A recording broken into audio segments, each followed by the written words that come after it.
Have you ever been humiliated by someone who was supposed to protect you? Not in private, not behind closed doors, but in front of people whose opinions shaped your entire world?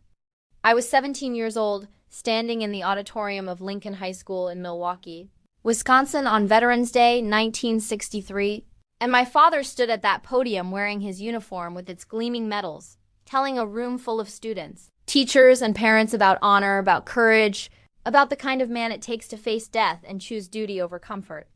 And then he looked directly at me, sitting in the third row, and he said, "My daughter will never understand what sacrifice means. Some people are born to serve. Others are born to take." The room went silent. 200 faces turned to look at me. My cheeks burned, my hands trembled in my lap.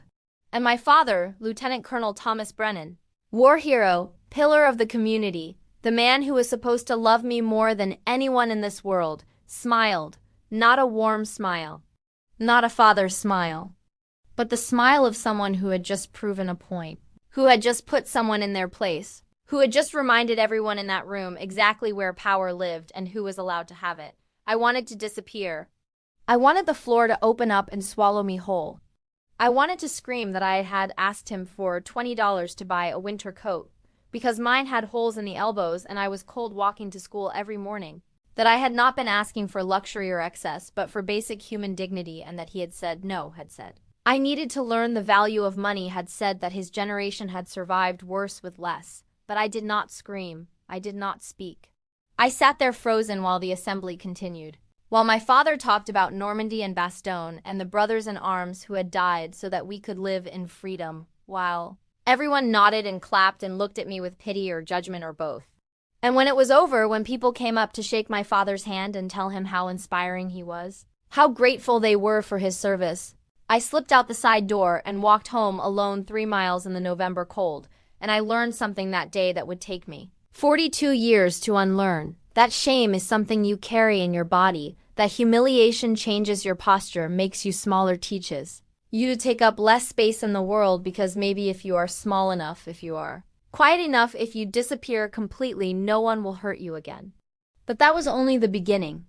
Before I tell you why that moment changed everything, why it would eventually lead me to a storage unit in Milwaukee in 2005, where I would find a box of letters that would crack open the myth my father had built around himself like armor, let me take you back. Let me show you what it was like to grow up as the daughter of a man who wore heroism like a weapon, who used his service as permission to be cruel, who believed that surviving war gave him the right to survive peacefully at everyone else's expense. My father came home from Europe in 1945. He had been part of the liberation forces, part of the push through Germany, part of the machinery that ended the war and saved the world. That is what we were told. That is what he told everyone. He met my mother, Catherine, in 1946 at a church social, married her 3 months later, and had me, Margaret, in 1947. My brother Thomas Jr. came 2 years later, and my sister Ellen in 1952. We lived in a brick house on Sherman Boulevard with a front porch and a backyard and a maple tree that turned gold every October. It looked perfect. That is what everyone said. Perfect house, perfect family, perfect life built by a perfect man who had done perfect things in an imperfect world. But inside that house, perfection had a price, and the price was silence. My father did not talk about the war, but he also did not stop talking about the war. Every decision, every rule, every punishment was filtered through his experience. When I complained about being hungry, he told me about soldiers who ate tree bark to survive. When my brother cried because he fell off his bike, my father told him about men who lost limbs and never shed a tear. When my mother asked for grocery money, he reminded her that French women had fed their families on less during the occupation. Everything we felt, everything we needed, everything we were, was measured against his standard, and we always came up short. Have you ever felt something like this? That constant sensation of being weighed and found wanting, of never being enough, of carrying someone else's trauma as if it were your inheritance. My father's war did not end in 1945. It came home with him and set up camp in our living room and demanded tribute every single day. We tiptoed around his moods. We learned which topics made him angry and which ones made him retreat into silence.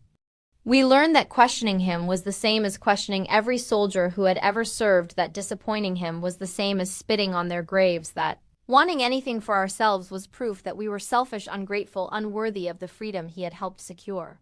My mother stopped singing. I remember that. She used to sing while she cooked, while she folded laundry, while she swept the kitchen floor. But somewhere around 1955, the singing stopped. She moved through the house like a ghost, efficient and silent. And when I asked her once why she did not sing anymore, she just looked at me with eyes so tired they seemed to belong to someone much older and said, "Your father needs quiet." So we gave him quiet. We gave him everything he needed and asked for nothing in return. And I learned slowly, painfully, the way you learn any essential truth about survival, that being a daughter in my father's house meant being decorative, deferential, and above all, silent. I graduated high school in 1965. I wanted to go to college. I wanted to study literature, to read books that asked difficult questions, to write essays about meaning and truth and the space between what people say and what they actually do. But my father said no. He said education was wasted on women, that I would just get married and have children and forget everything I learned, that the money would be better spent on Thomas Jr., who actually had a future worth investing in. So I got a job as a secretary at an insurance company. I typed letters and answered phones and smiled when men made comments about my legs or my hair or the way I looked when I bent over to pick up a dropped file. I married in 1968 to a man named Richard who worked in sales and drank too much and believed, like my father, that women existed to make life comfortable for men. I had 2 children by 1972, Jennifer and Michael, and I loved them with a fierceness that surprised me, but I also resented them because they tied me even more completely to a life I had never chosen, to a role I had been assigned rather than accepted. And that was the moment I stopped being who they thought I was, except I did not stop. Not then. Not for decades. I kept being the secretary, the wife, the mother, the daughter who showed up at family dinners and listened to my father hold court, telling the same stories about the war over and over again.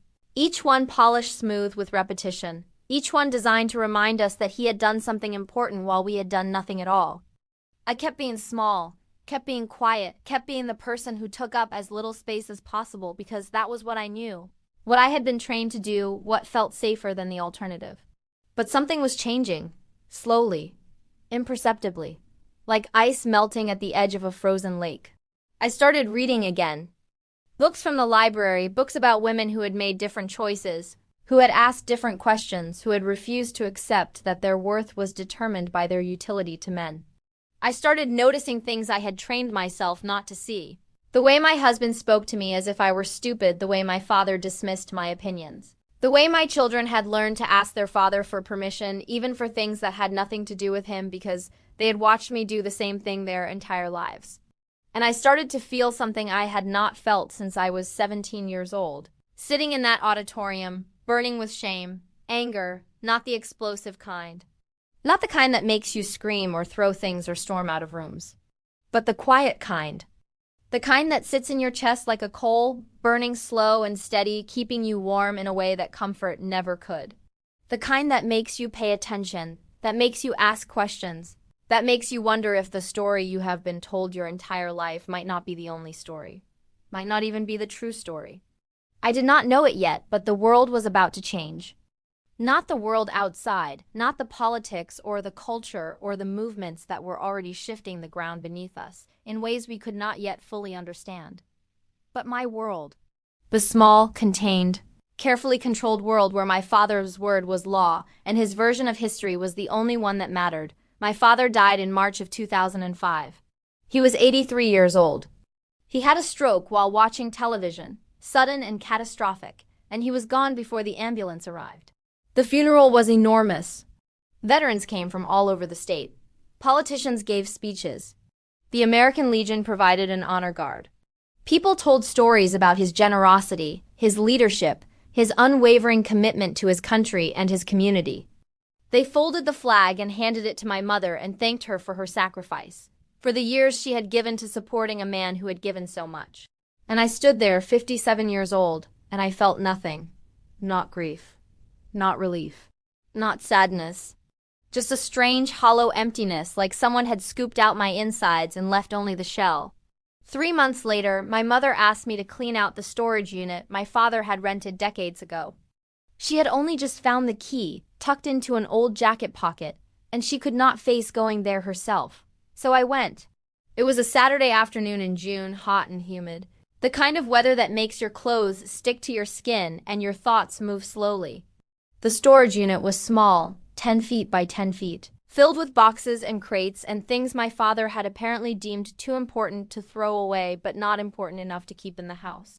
I started sorting through them methodically, expecting nothing more than old tax returns and forgotten Christmas decorations. And then I found the letters. They were in a metal box at the bottom of a crate marked "Personal, Do Not Open." They were in German, mostly, but some were in English. And they were all addressed to my father at various military addresses throughout 1945 and 1946. I sat on the concrete floor of that storage unit and read them one by one, and with each letter the story I had been told my entire life began to dissolve like sugar in water, leaving only the bitter truth behind. My father had not been part of the liberation forces. Not in the way he had described. He had been a supply officer, stationed well behind the front lines, managing inventory and logistics. He had never seen combat. He had never stormed a beach or liberated a camp or carried a dying comrade across a battlefield. The medals he wore so proudly were for administrative service, for efficiency, for making sure the people who were actually fighting had the supplies they needed. There was nothing wrong with that. It was necessary work, important work. But it was not the story he had told. And that was only the first crack in the foundation. The letters revealed something else. They revealed that in 1946, when the war was over and my father was stationed in a displaced persons camp in Bavaria, he had started a relationship with a German woman named Greta Hoffmann. The letters were love letters, written in broken English, describing a future they planned together, a life they wanted to build once the world settled down and people stopped looking at Germans with such hatred. Greta was pregnant. That was what the last letter said, dated October 1946. She was pregnant with my father's child, and she was scared, and she was asking him what they should do, where they should go, how they would survive. There was no response in the box, no letter from my father explaining what happened. But there was a military transfer notice dated November 1946, sending him back to the United States. And there was a telegram from Greta's sister dated January 1947, saying that Greta had died in childbirth, that the baby had died too, that there was nothing left but grief and a tiny grave in a cemetery outside Munich. My father had received that telegram. I know because it was in the box, carefully folded, preserved like a secret, like a wound he had carried for 59 years without ever telling anyone. And then I understood. I understood why my father had been so cruel, so controlling, so determined to make everyone around him feel small. He had been carrying shame. Not the shame of cowardice in battle, but the shame of abandonment. Of choosing his career and his comfort and his American life over the woman who loved him and the child they had created together.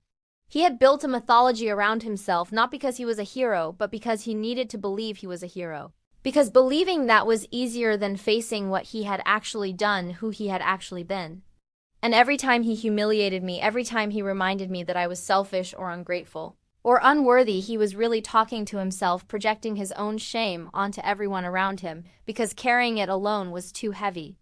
I sat in that storage unit for hours, holding those letters, letting the truth rearrange everything I thought I knew. And instead of anger, instead of vindication, instead of some triumphant sense that I had finally caught him, finally proven that he was not the man he pretended to be, I felt something unexpected. I felt sadness. Not for him, exactly, but for all of us, for Greta and her baby. For my mother, who had spent 58 years married to a man who never fully belonged to her because part of him was still in Bavaria, still grieving, still running. For my siblings and my children and myself, all of us shaped by a trauma we did not even know existed, all of us carrying wounds we could not name because the person who inflicted them was too busy hiding his own. Stay with me until the end, it's worth it. Because what I did next is not what you might expect. I did not expose him. I did not share the letters with my family or publish them or use them to tear down the reputation he had spent a lifetime building. Instead, I made a choice. I chose to let him rest. Not because he deserved it, not because what he did was forgivable, but because I realized that his story was not really about me. His cruelty, his shame, his need to control, those were his burdens, not mine. And carrying them for him, letting his darkness define my light, that had been my choice, and I could unchoose it. But I also chose to honor Greta. I found her grave, or at least I found the cemetery in Munich where she was buried. It took months of research, of working with German genealogists and historians, of piecing together fragments of information from old records. And in 2006, I flew to Germany by myself, my first international trip, my first time on a plane without my husband or my children or anyone who could tell me what to do or how to feel. I stood at Greta's grave, this tiny marker in a corner of a cemetery that had seen too much death, and I placed flowers there. White roses. And I said I was sorry. Sorry that my father had left her. Sorry that she died alone and scared. Sorry that no one had come to acknowledge her pain until 60 years too late. And I promised her that I would not let his shame define me anymore, that I would not pass it on to my children, that I would break the cycle of silence and cruelty and inherited trauma that had shaped my family for 3 generations. Share this with someone who would understand. Because when I came home from that trip, I did something I had never done. I told the truth. Not about my father's medals or his service record or his secret love affair, but about me. About who I had become in response to his cruelty. About the ways I had made myself small. About the anger and sadness and shame I had been carrying for 57 years. I told my children. I told my husband. I told my mother, and she cried not because she was surprised, but because she recognized herself in my story. Because she had been doing the same thing, disappearing in the presence of a man who needed to be larger than life to avoid facing his own humanity. My husband Richard left 6 months later. He could not handle the change. Could not handle the fact that I was no longer willing to smile and nod and make his life comfortable at the expense of my own. And that was painful, but it was also liberating, because I realized that I had been choosing wrong all along. I had been choosing peace over truth, comfort over growth, silence over voice. And those choices had kept me safe in the short term, but had slowly killed me in the long term. I am 66 years old now. I live in a small apartment in Milwaukee's East Side. I volunteer at a women's shelter, helping survivors of domestic violence find their voices, find their strength, find their way back to themselves. I look at these women and I see myself at 17, at 30, at 50, frozen in that moment of humiliation, believing that shame was something I deserved rather than something that was done to me. And I try, in whatever small way I can, to show them that there is another way. That speaking the truth, even when it hurts, even when it costs you everything you thought you needed, is the only way to breathe again. I think about my father often. Not with anger anymore, but with something closer to understanding. He was not a monster. He was a man who made mistakes, who carried guilt, who chose self-protection over courage, who built walls instead of bridges. And those choices hurt people, hurt me, hurt my mother, hurt Greta and their child, hurt everyone who came into contact with his defended, armored, carefully constructed version of himself. But I also understand that he was doing the best he could with what he had. That trauma changes people. That war leaves marks no one can see, that shame is a prison we build ourselves one brick at a time. I kept one letter. Just one. The last one Greta wrote. The one where she told him about the baby. Where she said she loved him. Where she asked him to come back. I keep it in my knitstand, and sometimes when I am feeling lost or small or tempted to disappear again, I take it out and read it. And I remember that courage is not about being fearless. It is about being terrified and showing up anyway. It is about telling the truth, even when the truth makes you vulnerable. It is about choosing to be seen, even when being invisible feels safer. I have learned that respect does not erase the past. My father's cruelty happened. Greta's death happened. The decades I spent making myself small happened. None of that can be undone. But respect teaches us how to breathe again. It teaches us that we can honor what happened without being destroyed by it, that we can acknowledge pain without letting it define us, that we can tell the truth and still find peace. Not the kind of peace that comes from pretending everything is fine, but the kind that comes from accepting that everything is complicated, that people are flawed, that love and cruelty can exist in the same person, and that our job is not to fix the past but to live differently in the present. My father's World War II past surfaced in 2005, and nothing was the same again. But the change was not external. The world did not stop honoring veterans. The narrative did not shift. People still tell stories about heroes and sacrifice in the greatest generation. And that is okay. Because I understand now that we all need our myths, our stories, our ways of making sense of chaos. But I also understand that some of us need to tell different stories. Stories about the people who were left behind, the women who carried the weight of men's choices, the children who grew up in the shadow of trauma they could not name. And to those of you who recognize yourselves in this story, who have spent your lives making yourselves small to accommodate someone else's shame, who have carried humiliation like a second skin, who have learned to disappear rather than risk being seen, I want to say this. You are allowed to take up space. You are allowed to speak. You are allowed to tell the truth about what happened to you, even if that truth complicates the stories other people want to believe. Your voice matters. Your experience matters. Your pain is not something you have to hide to protect someone else's legacy. Truth does not shout. It does not demand or force or insist. Truth simply waits to be heard. It waits in storage units and old letters and the quiet moments when we finally stop running from what we know. And when we are ready, when we are brave enough, when we decide that living with truth is better than dying from silence, truth speaks. Not to destroy, not to punish, but to set us free. To remind us that we are more than what was done to us, more than the roles we were assigned, more than the shame we inherited. It has been 20 years since I found those letters. 20 years since I chose truth over silence. And I will not pretend it has been easy. There are still days when I want to disappear, when old patterns of thinking try to pull me back into smallness. There are still moments when I wonder if I should have just left the past buried, if knowing the truth was worth the discomfort it caused. But then I think about Greta, about her courage to love someone even when the world said she should not. About her courage to write those letters even when she must have known on some level that he might not answer. And I think about myself at 17, standing in that auditorium, learning to carry shame as if it were my birthright. And I know that I did the right thing, not because it made everything better. Not because it gave me a perfect ending. But because it let me breathe, it let me stand up straight. It let me look at myself and know that I had chosen truth, that I had chosen voice, that I had chosen dignity over fear. If stories like this remind you what dignity feels like, subscribe. You belong here. These are the stories that do not make headlines, that do not get monuments, that do not fit into simple narratives about heroes and villains. These are stories about ordinary people making extraordinary choices, about women finding their voices after decades of silence, about truth emerging not because it is easy, but because it is necessary. And if you have stayed with me until this moment, if you have heard my story and recognized something in it, something that resonates with your own journey, then you understand why these stories matter. They matter because they remind us that we are not alone, that our pain is valid, that our truth deserves to be told. That dignity is something no one can take from us unless we give it away. And don't miss the next story. It is something truly unforgettable.